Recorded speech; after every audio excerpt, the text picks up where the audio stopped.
Hello everyone, welcome back to my channel. आज आपण साधा ब्लाऊज आणि कटोरी ब्लाऊज यांचं ड्राफ्टिंग शिकणार आहोत आणि त्याचे फोटोसुद्धा एंडिंगला अटॅच केलेले आहेत। ते व्हिडिओ न स्किप करता शेवटपर्यंत नक्की पहा। चला तर मग सुरू करूया। हे आहे साध्या ब्लाऊजचं ड्राफ्टिंग। इथे तुम्ही बघू शकता, इथे मी आखून घेतलंय आणि त्याचं इथे एक्सप्लेनेशन आहे। जसं की ह्या आधी पण मी सांगितलंय, पण मला एकाने कमेंट केलेली की त्यांना नीट विजिबल होत नाही, त्याच्यामुळे मी इथे पुन्हा एकदा व्यवस्थित ड्राफ्टिंग लिहिलेलं आहे विथ डिटेल एक्सप्लेनेशन। तसं बघू शकता तुम्ही इथे बघा, 0 to 1 ब्लाऊजची घडी म्हणजे छातीचा चौथा भाग, त्याच्यात अधिक 2 इंच एक्स्ट्रा शिलाई मार्जिन, जे की आहे हे बघा 0 to 1 म्हणजे ही एवढा पॅसेज आपला ही घडी आहे आपल्या ब्लाऊजची आणि त्याच्यात 1.5 ते 2 इंच एक्स्ट्रा घ्यायचं आपल्याला, जशी शिलाई मार्जिन पाहिजे असेल तसं। त्याच्यानंतर 0 to 2 ही ब्लाऊजची पूर्ण उंची म्हणजेच पूर्ण उंची अधिक 1 इंच एक्स्ट्रा। 0 to 2 हा एवढा पोर्शन हा आपला ब्लाऊजची झाली उंची अधिक 1 इंच एक्स्ट्रा, म्हणजेच जर 12 उंची असेल तर 12 अधिक 1 13 इंच आपण इथे उंची घेणार आहोत। त्याचप्रमाणे इथे 0 to 4 म्हणजे शोल्डर, म्हणजेच टोटल शोल्डरच्या हाफ इंच घ्यायचं आहे, म्हणजे 0 to 4 हा एवढा पोर्शन आहे तो आपला शोल्डरचा आहे। त्याच्यानंतर आपण 4, 5, 6 हे मुंडा खोली म्हणजे इथे आर्म होलचं मेजरमेंट टाकायचं आहे 4 to 5 पर्यंत। आणि त्याच्यानंतर इथून जिथून आपली घडी सुरू होते, इकडची ही बंद बाजू असणार आहे कापडाची, इथून इथपर्यंत हे छातीचं माप आहे, म्हणजे छातीचा चौथा भाग, म्हणजे हे आपण जेवढी घडी घेतली आहे तेवढी। आता 4, 5, 6 हे असं अटॅच करून त्याच्यानंतर आपण इथे 2 मुंडा वळणाचे आकार देतो बघा। हा 7 आहे तो मागच्या भागाचा आणि 8 आहे तो पुढच्या भागासाठीचा। हे असे 7 आणि 8 हे आर्म होल झाले। त्याच्यानंतर 9, 10 and 11 म्हणजे हा इथला पोर्शन आहे तो 9, 10 and 11 हा आपला पुढचा गळा झाला। 0 to 9 ही गळा रुंदी झाली।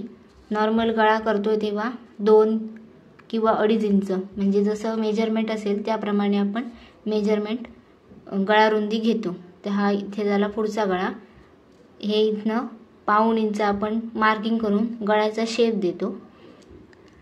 त्याच्यानंतर काय आहे 13, 14, 15 म्हणजे हे 13 ते 14 हे काय झालं, आपली योकपट्टी झाली, म्हणजे जिथून आपण या लाईनपासून वरपर्यंत मार्किंग करून 2.5 इंचावर ही ड्रॉ करतो। त्याच्यानंतर हा 15 आहे तो एक्स्ट्राचा शेप आहे, म्हणजे योकपट्टीचा आकार देण्यासाठी इथून इकडे वर वाढवली जाते। हे मी ड्राफ्टिंग एक्सप्लेन केलेलं आधी, पण हे जरा एक्स्ट्रा डिटेलमध्ये तुम्हाला एक्सप्लेन करून सांगते, म्हणजे तुम्हाला व्यवस्थित लक्षात राहील। हे एवढं झाल्यानंतर हा जर पार्ट आपण कट केला इथून, म्हणजे शोल्डरचं हे मुंडा वळण आहे ते कट करून हा ओपन केला तर आपल्याला अशा प्रकारे भाग मिळतो। तर याच्यात आता 4 टक्स घालून घेतो बघा। तर हे पेपरवर आपल्याला मी ते ड्राफ्टिंग करून दाखवलंय, पण हे आपण कापडावर ड्राफ्ट करतो आणि त्याच्यानंतर हे टक्स आपले तयार होतात। तर हा आपला झाला फ्रंट पार्ट फायनल। आता त्याची जी मेजरमेंट आहेत इथे 1, 2, 3, 4 अशा प्रकारे मी लिहून घेतलं आहे बघा। आता 1 आहे तो 2 इंच 2 इंचाचा असणार आहे, जो की आपला पहिल्यांदा आपण इथे मारतो। ह्या एवढ्या भागाचा आपण म्हणजे हे इथून इतक्या भागाचा आपण मध्य काढतो आणि इथे 2 इंचाचा टक्स मारून घेतो। त्याच्यानंतर आहे तो 2 नंबरचा आहे, त्याची उंची असणार आहे 2.5 इंच, म्हणजे हा असतो, हा आहे तो 2.5 इंचाचा असणार। त्याच्यानंतर 3 नंबरचा आहे तो हा 3 ते 3.5 इंचाचा किंवा त्यापेक्षा अधिक होऊ शकतो जर तुमच्या ब्लाऊजचं मेजरमेंट जास्त असेल। ह्याची हा जो टक्स आहे तो तुमच्या घडीवर डिपेंड असतो, जास्त मापाचा असेल तर हा ब्रॉड होतो। आणि त्याचप्रमाणे हा पण जो चौथा आहे तो हा पण तसाच आहे टक्स, तुमच्या छातीच्या घडीप्रमाणे हा कमी जास्त होत असतो। तर हे झालं फ्रंट पार्टचं। तसंच बॅक पार्टला आपण इथे इथे बघा हा शोल्डरचं माप हे आहे तसं सेमच असणार आहे. आणि त्याच्यानंतर सेपरेट करून आपण बॅक पार्टचं मेजरमेंट टाकतो. तर हे इथून एवढं गळा रुंदी झाली आणि हा आपला बॅकचा नेक झाला जो की डीप असतो.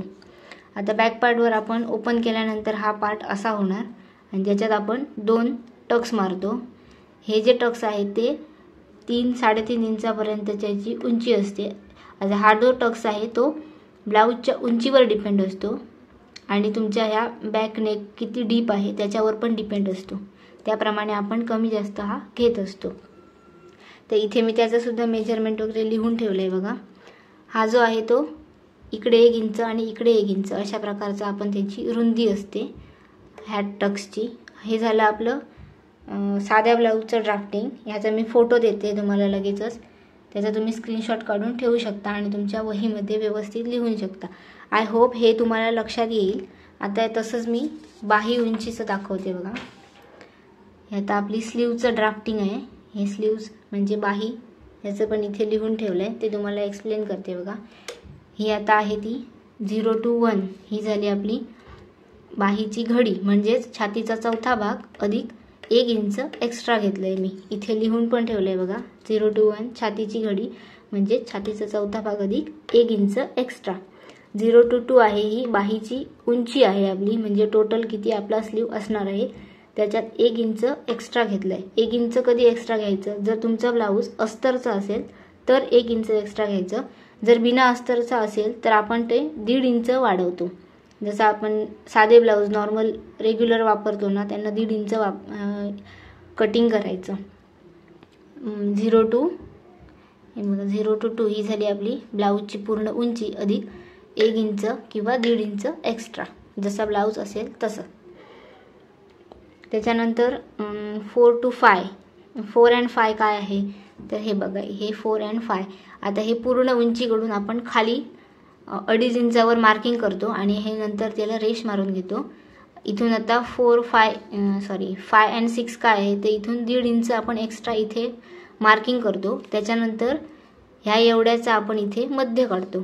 तर मध्य काढल्याच्या नंतर ह्याला 1 इंच खाली आणि 1.5 इंच खाली अशा 2 मार्क करून घेतो आणि त्याच्यातून जाणारे हे 2 शेप देतो मुंडा वळणाचे. हा मागच्या भागाचा आणि हा डीप आहे तो पुढच्या भागाचा.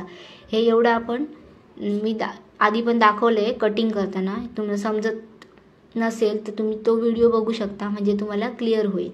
त्याच्यानंतर हा 10 ते 11 हा जो आहे तो दंडघेर अधिक 1.5 इंच किंवा 2 इंच एक्स्ट्रा. हे एवढं म्हणजे आपलं दंडघेर किती आहे त्याप्रमाणे इथे लिहिलेलं असेल बघा. 10-11 दंडघेर अधिक 1.5 इंच एक्स्ट्रा. त्याच्यानंतर 10 ते 12 आता हा जो पार्ट आहे तो असा क्रॉसमध्ये जोडून घ्यायचा. आता हे क्रॉसमध्ये कधी जोडायचं? जेव्हा तुमचा ब्लाऊज साधा असेल बिना अस्तरचा असेल तेव्हा आपण हे असं ड्राफ्टिंग करतो. अदरवाईज आपण अशा प्रकारे बाहीची सरळ मार्किंग करून घेणार आहे. म्हणजे ही जी आपण लाईन काढली आहे ह्याची गरज नसते. आपण हे असून असं स्ट्रेटच घेणार आहोत इथे माप टाकून दंडघेराचं. ओके, आय होप एवढं लक्षात आलं असेल. ह्याचा सुद्धा मी फोटो तुम्हाला देते म्हणजे तुम्हाला लक्षात येईल की. आणि हे पण व्यवस्थित तुम्ही लिहून घ्या. तसंच मी इथे कटोरीचं पण ड्राफ्टिंग केलं आहे बघा. हे पण तुम्हाला लगेच सांगते. हे त्याचं ड्राफ्टिंग आहे. हा लुक असणार आहे आणि हे त्याचं डिटेल एक्सप्लेनेशन आणि ही कटोरी कशी वाढवायची ते. आता आपण हे पण बघून घेऊया.